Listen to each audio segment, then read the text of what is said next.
साथियों, एक बहुत ऐतिहासिक दौर से हम लोग सब गुजर रहे हैं और इस ऐतिहासिक दौर में मील का पत्थर अगर कुछ है तो ये वोट अधिकार यात्रा है।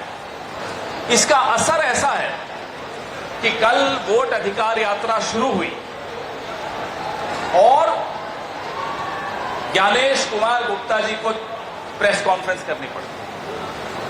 कल हमें मालूम पड़ा कि ये मुख्य चुनाव आयुक्त है, क्योंकि हम सोचते थे कि शायद अनुराग ठाकुर होगा मुख्य चुनाव आयुक्त, या संबित वंबित कोई होगा, या कोई सोर्स नाम का आदमी होगा। ये सच में एक ज्ञानेश कुमार गुप्ता जी कल प्रकट हुए। तो जब कल वो प्रकट हुए, उन्होंने धमकी दी। धमकी क्या दी कि साहब 7 दिन में हलफनामा दो, नहीं तो माफी मांगो। ज्ञानेश कुमार गुप्ता जी भूल जाते हैं कि धमकी से वो काम करते होंगे, वो डरते होंगे। हम लोग धमकियों से न डरते हैं न काम करते हैं आपकी धमकियों। हलफनामा किस चीज का मांग रहे हैं?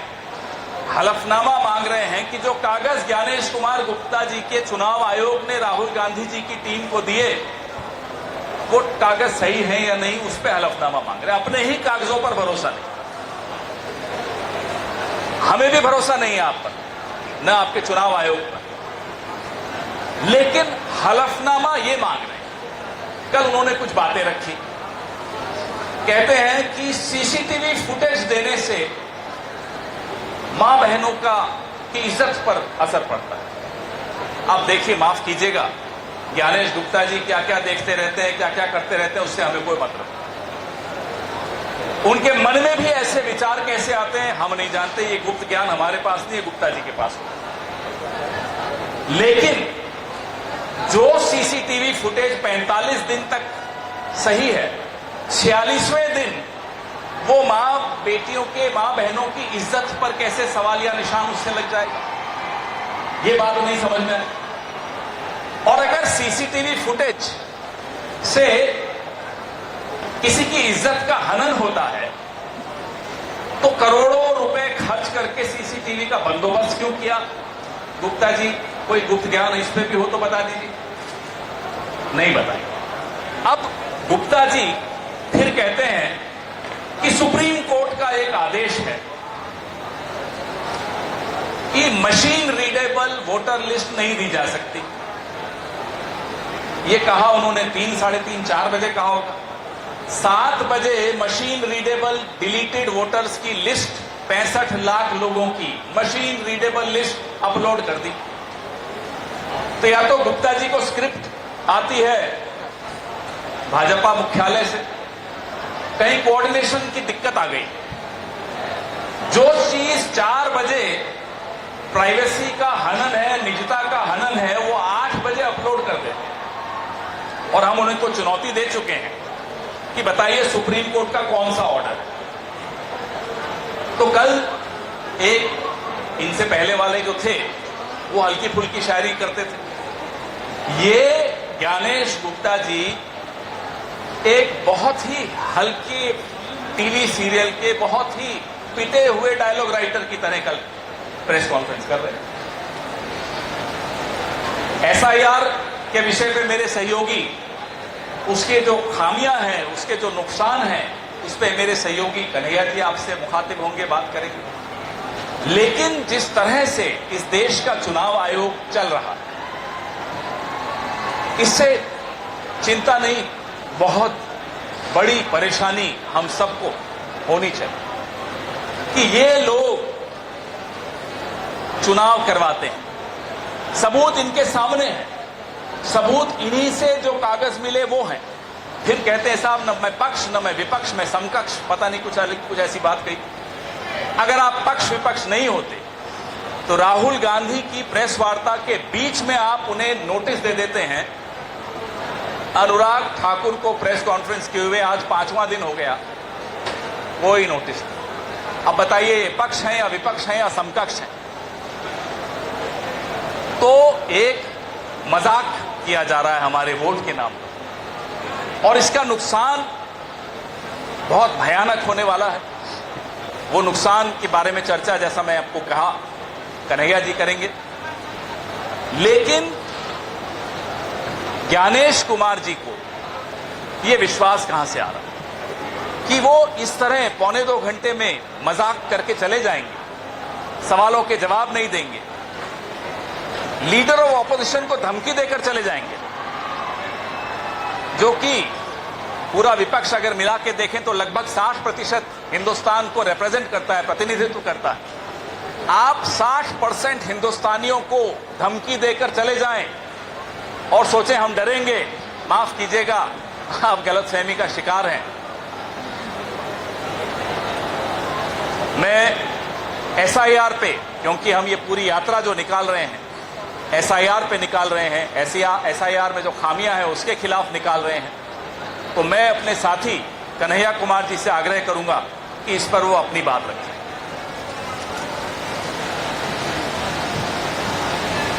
ठीक है। सबसे पहले तो सभी पत्रकार साथियों का जो वोटर अधिकार यात्रा को कवर कर रहे हैं और बिहार की पावन भूमि पर पधारे हैं, उनका हम बहुत बहुत वंदन करते हैं, अभिनंदन करते हैं। दूसरा, आज की प्रेस वार्ता का जो मुख्य विषय है वो है कल जो मुख्य चुनाव आयोग ने प्रेस कॉन्फ्रेंस की और एसआईआर की क्या अनियमितताएं हैं और क्या समस्याएं हैं। जैसा कि हमारे साथी पवन जी ने इस विषय में अपनी बात रखी, एसआईआर से जुड़ा हुआ कुछ महत्वपूर्ण तथ्य हम आपके सामने रखना चाहते हैं। अव्वल तो भाजपा वोट चोरी करके संविधान चुराना चाहती है। अब आप कहेंगे कि कोई संविधान कैसे चुरा सकता है? आपको याद हो कि पिछले आम चुनाव में भाजपा का नारा था अब की बार 400 पार। वोट चोरी करने के बावजूद वो 400 पार नहीं कर पाए, क्योंकि उनके कुछ नेताओं ने अपने बड़बोलेपन के चलते जो साजिश थी उसका पर्दाफाश कर दिया और अपनी मंशा प्रकट कर दी कि 400 सीट दीजिए, हम संविधान बदलेंगे। जब 400 सीट नहीं मिली और संविधान वो नहीं बदल पाए तो वो वोट चोरी से संविधान बदलना चाहते हैं। यह बात हम इसलिए कह रहे हैं कि पिछले कुछ विधानसभा चुनावों में तमाम सर्वे, और ये हमारे सर्वे नहीं है, कांग्रेस पार्टी के सर्वे नहीं है, कई स्वतंत्र एजेंसियों ने सर्वे किया और साफ साफ कहा कि हरियाणा और महाराष्ट्र में कांग्रेस की सरकार बनेगी, भाजपा चुनाव हारेगी। जब परिणाम आया सब आश्चर्यचकित थे, कांग्रेस पार्टी को इस पे शक हुआ और नेता प्रतिपक्ष ने एक स्पष्ट मांग चुनाव आयोग के सामने रखा कि आप हमको वोटर लिस्ट दीजिए, इलेक्ट्रॉनिक डेटा दीजिए वोटर लिस्ट का, ताकि हम इसकी जांच कर रहे हैं। हमको संदेह है कि वोटर लिस्ट में गड़बड़ी है और चुनाव में धांधली की जा रही है। आपको याद होगा कि कई महीने बीत गए और चुनाव आयोग बार बार प्रेस कॉन्फ्रेंस करके ही ये कहती रही कि वोटर लिस्ट में कोई गड़बड़ी नहीं है, बिल्कुल साफ है, शुद्ध है, स्वच्छ भारत अभियान की तरह है हमारा वोटर लिस्ट। और आज मुख्य चुनाव आयुक्त प्रेस कॉन्फ्रेंस करके कह रहे हैं कि जो वोटर लिस्ट में गड़बड़ी है उसी गड़बड़ी की सुधार के लिए हम एसआईआर कर रहे हैं। फंस गए लोग। मनसा जब ठीक नहीं हो तो कितनी भी वाकपटुता हो, चालाकी हो, मीडिया का मैनेजमेंट हो, सरकार का समर्थन हो, भैंस पानी में जाती है। ये भैंस की प्रवृत्ति है और इस बार चुनाव आयोग पूरी तरीके से फंस गई है। इसके 4 बिंदु हम आपके सामने रखना चाहते हैं। पहला, कि चुनाव आयोग अब खुद कह रही है कि वोटर लिस्ट में गड़बड़ी है। इसका मतलब आज से कुछ महीने पहले चुनाव आयोग झूठ बोल रहा था कि वोटर लिस्ट में कोई गड़बड़ी नहीं। दूसरा, जब अपने सोर्स से नेता प्रतिपक्ष कांग्रेस पार्टी इन गड़बड़ियों को उजागर की सबूत के साथ, तो गलती स्वीकार करने की बजाय चुनाव आयोग कह रही है कि हलफनामा दीजिए। चुनाव आयोग साहस दिखाओ, पहले अपना कागज दिखाओ। ये आपका ही दिया हुआ कागज है, और अगर आपने तय कर लिया है, कल हम मुख्य चुनाव आयुक्त का प्रेस कॉन्फ्रेंस सुन रहे थे, ऐसा लग रहा था जैसे भाजपा का कोई प्रवक्ता बोल रहा है। किसी भी सवाल का जवाब नहीं दिया गया। और तीसरा बिंदु एसआईआर के संबंध में वो ये है कि एसआईआर में भारी पैमाने पर धांधली हो रही है, और उस धांधली के संबंध में जमीनी स्तर पर जाकर के जब हम पता लगाए तो पता चला है कि कई सारी गड़बड़ियां हैं। पहली गड़बड़ी ये है कि सारे बीएलओ सारे घरों पर घर घर जा करके फॉर्म नहीं भरवा रहे हैं, और ये हम पूरी जिम्मेवारी से बोल रहे हैं। दूसरा कि जो चुनाव आयोग है वो सिर्फ और सिर्फ देश की जनता के आंख में आंकड़े झोंकना चाहती है। आंकड़ा शुद्ध है, सटीक है, सही है, इस पर उनका कोई फोकस नहीं है। इसीलिए, और मैं जिम्मेवारी से बोल रहा हूं, कई बूथ पे मैं घर घर जाकर के घूमा हूं, जो मर गए हैं उनका तो नाम है वोटर लिस्ट में, जो जिंदा हैं उनका नाम काट दिया गया है। और ये सारी चीजें हम ऑन कैमरा पूरी जिम्मेवारी से बोल रहे हैं। अगर चुनाव आयोग हलफनामा दे तो हम हलफनामा देने को तैयार हैं। पहले चुनाव आयोग अपना कागज दिखाए, हम अपना कागज दिखाने को तैयार हैं। और यह जो जिंदा लोग हैं उनका नाम काट दिया गया है। और जो डिलीशन लिस्ट पार्टियों को सौंपी गई, वो डिलीशन लिस्ट में सिर्फ नाम था, उसमें एपिक नंबर नहीं था। और यह जब बात सुप्रीम कोर्ट को बताई गई तो ऑनरेबल सुप्रीम कोर्ट ने यह आदेश जारी किया कि आप जिनका भी नाम काटे हैं इसकी जानकारी उस व्यक्ति को आपको देनी पड़ेगी। दूसरा, यह सर्चेबल डाटा होना चाहिए। और तीसरा, आपको इसको सूचित करना पड़ेगा तमाम माध्यमों से। और दूसरी बात, जब लोगों का नाम कटा और अपने तरीके से वो सर्च करके ढूंढे कि हमारा नाम कट गया है, जब वो बीएलओ के पास जुड़वाने के लिए जाते थे, तो दूसरा जो डिस्क्रिपेंसी यहाँ पे पता चला है एसआईआर को लेकर के, कि बार बार सुप्रीम कोर्ट के कहने के बावजूद वो लोग आधार कार्ड को स्वीकार नहीं कर रहे थे और कह रहे थे कि आवासीय लाना पड़ेगा। और आवासीय का खेल क्या है साहब, कि बिहार में कुत्ता का भी आवासीय बन गया। मतलब अब आधार कार्ड जो है वो गड़बड़ है चुनाव आयोग के हिसाब से, बीएलओ के हिसाब से, और आवासीय जो है वो प्रमाणित है। तो कागज के नाम पे जो जेन्युइन मतदाता हैं उनको परेशान किया गया। और आप जानते हैं कि सरकारी दफ्तरों में कागज बनवाना आसान काम नहीं है, बहुत टेढ़ी खीर है। मैं अपना उदाहरण आपके सामने देता हूँ। पिताजी तो एक ही है ना, अरे सबका एक ही पिताजी होते हैं, लेकिन मेरे कागज में पिताजी का नाम कहीं JAI है, कहीं JAY है। इसका मतलब ये तो नहीं है ना कि दो पिताजी हैं, पिताजी तो एक ही हैं।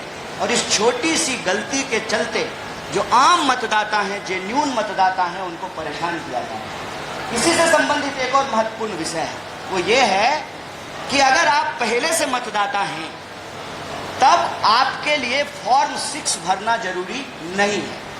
आप 7 भरेंगे, आप 8 भरेंगे, लेकिन धड़ल्ले से फॉर्म 6 जो है वो भरवाया जा रहा है। नतीजा ये है कि एक व्यक्ति के कई एपिक नंबर जारी हो गए। इस विषय को जब हम लोग पड़ताल किए तो बड़ा इंटरेस्टिंग चीज पता चला कि एसआईआर को लेकर के चुनाव आयोग ने पूरे बिहार में ये भ्रम फैलाने की स्थिति की कि सिर्फ ये नाम काटने का कार्यक्रम है। अरे एसआईआर सिर्फ नाम काटने का कार्यक्रम नहीं है, सबके मुंह पे ये डेटा अवेलेबल है कि 65 लाख लोगों का नाम काट दिया गया। हम चुनाव आयोग से पूछना चाहते हैं कि 65 लाख लोगों का नाम आपने काटा, इतने महीनों के एक्सरसाइज के बाद आपने कितने लोगों का नाम उसमें जोड़ा है, इसका डेटा आपको प्रकाशित करना चाहिए। एसआईआर सिर्फ और सिर्फ काटने का नहीं, जोड़ने का भी कार्यक्रम है और चुनाव आयोग के पास इसका कोई डेटा नहीं है। और आखिरी बिंदु, ये सब देख करके यही समझ में आता है कि चुनाव आयोग की मंशा साफ नहीं है। चुनाव आयोग इस देश के सर्वोच्च नेता जो अपने आप को कहते हैं, उनका चेहरा चमकाने में ज़्यादा बिजी है। चुनाव आयोग का ध्यान शुद्ध मतदाता, सटीक और साफ मतदाता सूची बनाने में नहीं है।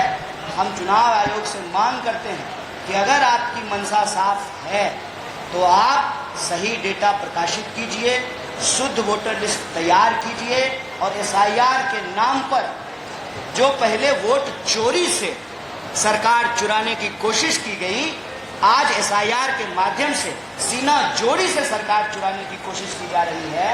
और आखिरी विषय कि अगर सरकार ही चोरी से बनेगी तो क्या जनता का काम ईमानदारी से होगा?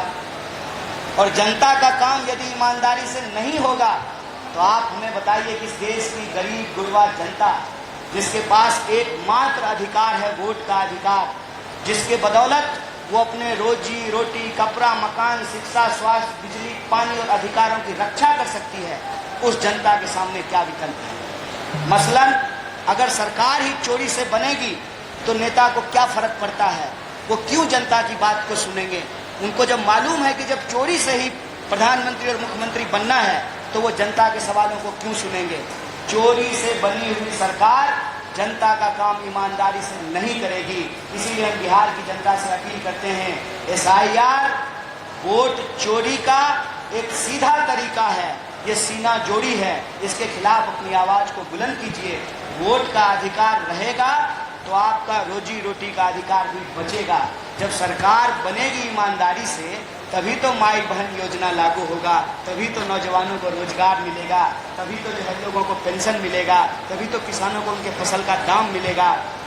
इसीलिए वोट चोरी के खिलाफ यह लड़ाई लोकतंत्र बचाने की लड़ाई के साथ साथ लोगों के अधिकार और उनके जो मुद्दे हैं उसको बचाने की लड़ाई है। और मुझे पूरी उम्मीद है जिस तरीके का साथ और समर्थन मिल रहा है, यही वजह है कि बौखलाहट साफ साफ नजर आ रही है चुनाव आयोग में भी और भाजपा में भी, क्योंकि जन समर्थन हमको मिल रहा है। और हम चुनाव आयोग को कहते हैं कि या तो साफ सुथरे तरीके से चुनाव कराएंगे, पारदर्शी तरीके से वोटर लिस्ट बनाएंगे, वरना चुनाव लड़ाने का काम छोड़ करके, इनडायरेक्ट बेईमानी का काम छोड़ करके डायरेक्ट आ जाइए और सीधे चुनाव आकर के लड़ लीजिए। बहुत बहुत धन्यवाद। दो चीजें और जो कल हमारे गुप्ता जी ने कही। गुप्ता जी बोलते हैं कि 0 नंबर का हाउस इसलिए होता है कि जिनके घर नहीं होते उनका एड्रेस 0 कर देते। इनके आका ने कहा था कि 2022 तक सबको छत मिल गई, आज 25 है। 25 में गुप्ता जी ने एक और ज्ञान पेल दिया, आका को फेल कर दिया।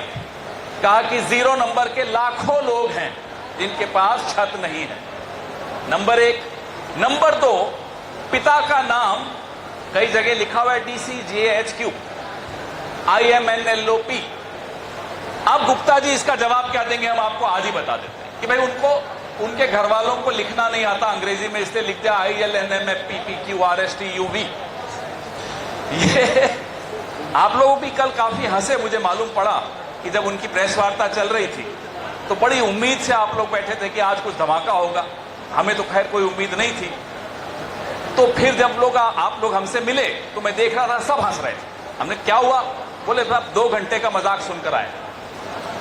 तो अब आपके सवाल पूछे, यहां हम मजाक नहीं करेंगे, हम गंभीरता से सवाल का जवाब देंगे। माइक इनको भी दे दी, एक माइक इनको दे सकते हैं क्या? किसी कोई ड्यूटी लगा लो भाई। योगेश जी किसी को दे दो, माइक देना शुरू।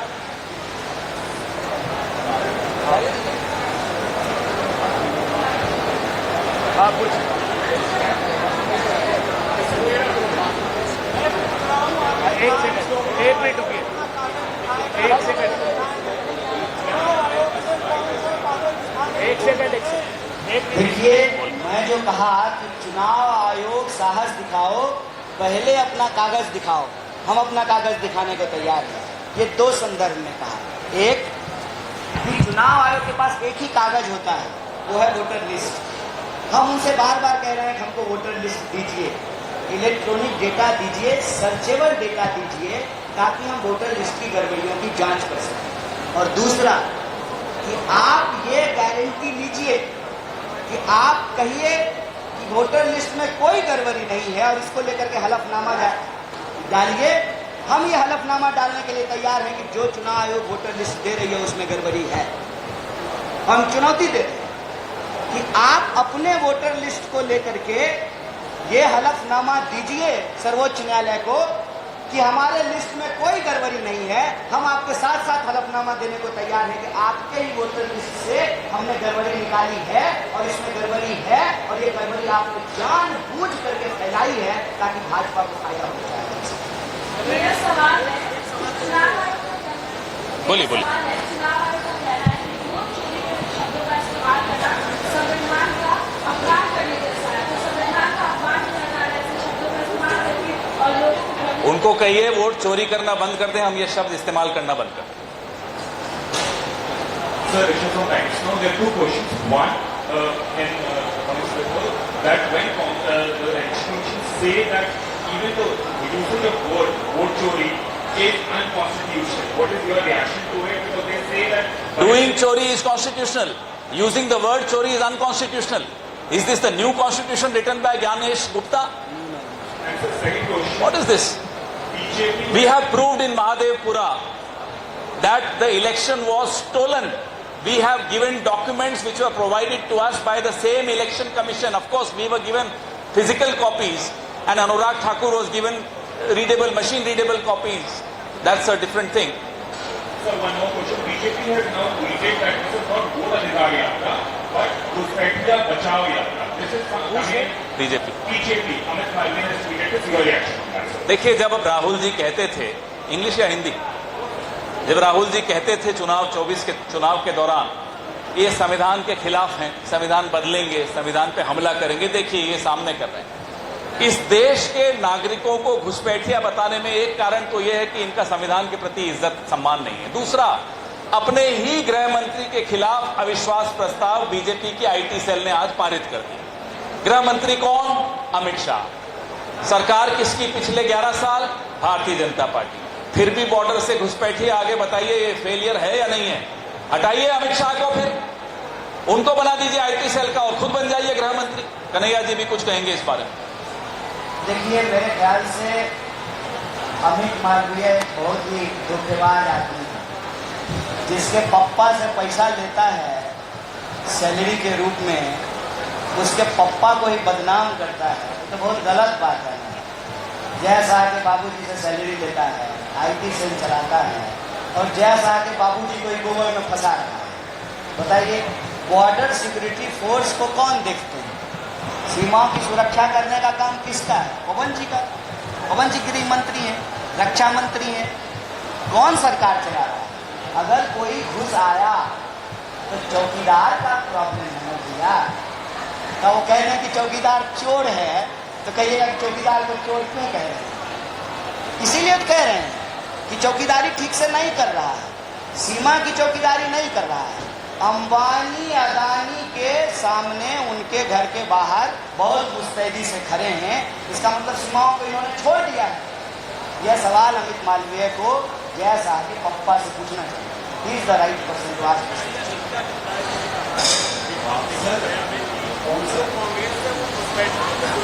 आप इसका किसने कहा? इसके बाद Nityanand Rai ji.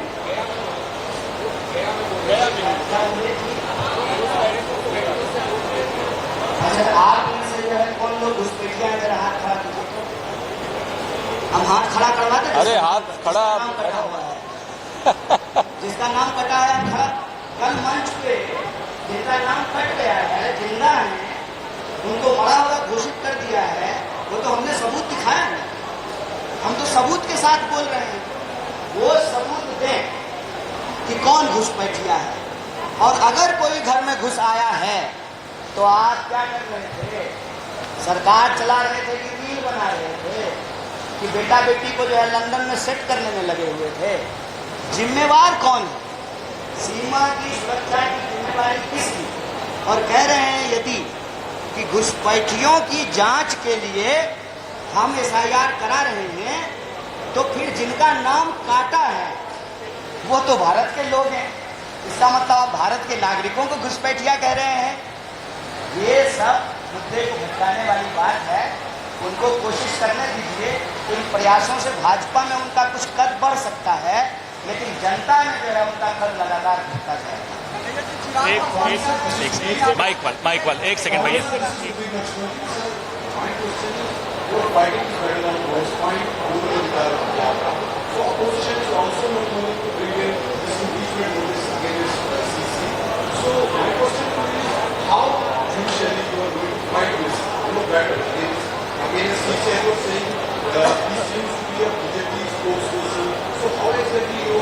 No, we used to say he seems to be until day before yesterday. Now we are not saying he seems to be, he is. Number two, your question is on, well, as you can see, lakhs and lakhs of people are coming out on the roads to support this Vote Adhikar Yatra. People are concerned and worried about their fundamental right to vote, because every other right comes from this right. So people are worried, not just in Bihar, people are also worried across the country when they saw the evidence presented by the leader of opposition, Mr. Rahul Gandhi. As far as your other part of your question is concerned, wait and watch. India Alliance is in consultation with each other. They will come back to you soon. एक सवाल है, बिहार में sir मेरी लोग जब मिले वो लोगों को सर पता ही नहीं आप है प्लीज, SIR आप- क्या हो रहा है, उनका नाम कटा भी है कि नहीं कटा है, उनको कुछ पता ही नहीं कि राहुल गांधी को क्या है, तो उनको क्या समझा दीजिए तो कैसे क्या आप भी पूछेंगे ना इसके बाद, आप इस इनके बाद। यात्रा का एक उद्देश्य यह भी है कि जनता के बीच में जागरूकता हो। वो इस बात को समझें कि जब सरकार ही चोरी से बनेगी तो वो कभी भी जनता का काम ईमानदारी से नहीं करेगी। उसको कभी भी अपने विधानसभा या लोकसभा के मतदाताओं से कोई मतलब नहीं होगा। वो जो पार्टी का नेता होगा उसी गणेश परिक्रमा करते रहेंगे, दिल्ली पटना घूमते रहेंगे। जब जनता के हाथ में ये अधिकार होगा, वोट का अधिकार, तभी उनके हाथ में रोजी रोटी, कपड़ा, मकान, शिक्षा, स्वास्थ्य, सड़क, बिजली, पानी का भी अधिकार रहेगा। बुनियादी अधिकार उनका बचा है। एक तो जागरूकता, और दूसरा कि आज़ादी का आधार है लोकतंत्र, और लोकतंत्र का आधार है वोट का राज। वोट का राज तभी बचेगा जब चुनाव जो है वो पारदर्शी तरीके से होगा। तो धीरे धीरे सब कुछ होए, धीरे धीरे जागरूकता भी आ रही है और समर्थन भी मिल रहा है।